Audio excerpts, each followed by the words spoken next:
I ran out of time on the last video. I'm limited to 15 minutes for now.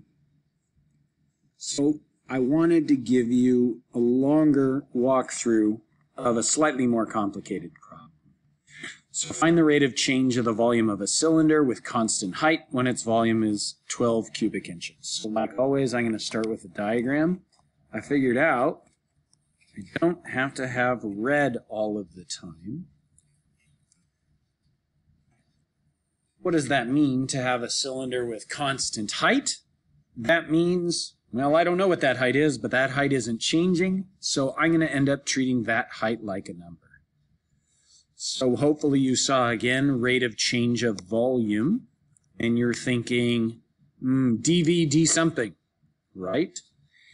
And, well, this doesn't mention the radius, so I'm a little confused, because the only volume equation I remember for cylinders is volume is equal to pi times the radius squared, that's the area of the base of the cylinder, times the height. Well, I guess we'll just keep going and see what happens. So if I need a rate of change of volume, that means I need a derivative, and things are going to get a little complicated here. Ignore the h for a second and ignore the pi. The only variable on the right-hand side of my equation is the r. So the derivative of r squared is 2r. That's easy.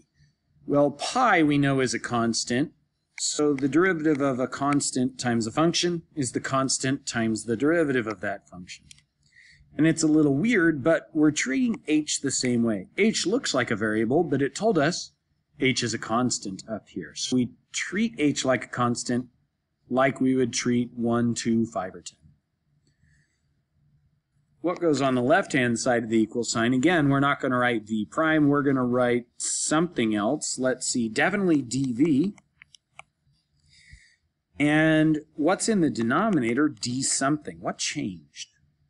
Well, the h didn't change, and pi is a constant. I guess my only option is dr. So dv dr, the rate of change of the volume with respect to the radius is, I don't like that. I'm going to rewrite that equation. dv dr, it just doesn't look right. I'm going to write 2 pi h, because those are all constants, times my r. Although I got to tell you, this seems a little bit confusing. The information up top says, I know that the volume is 12 inches cubed. And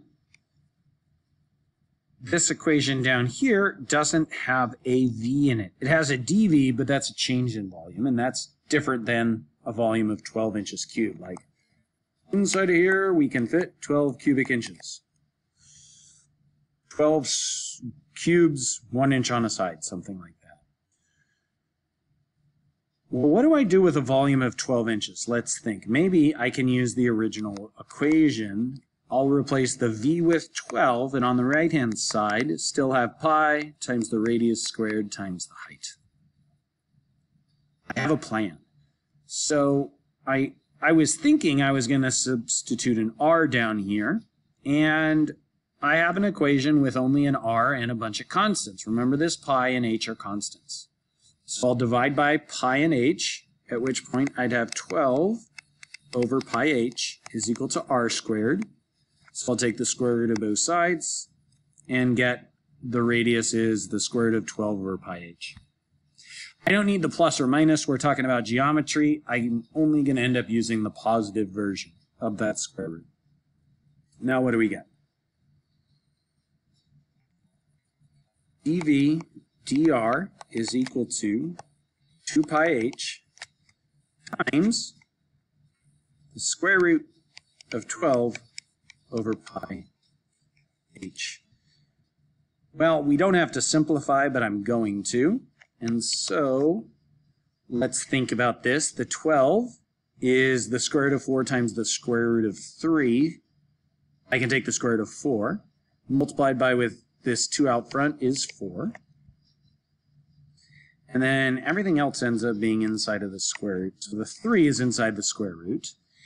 And pi divided by the square root of pi in the denominator is the square root of pi in the numerator. So I just put a pi inside that square root. Likewise, h in the numerator divided by a square root of h in the denominator ends up being a square root of h in the numerator. That seems like a weird answer, but it's actually an awesome answer. We're going to have to get used to doing things like that.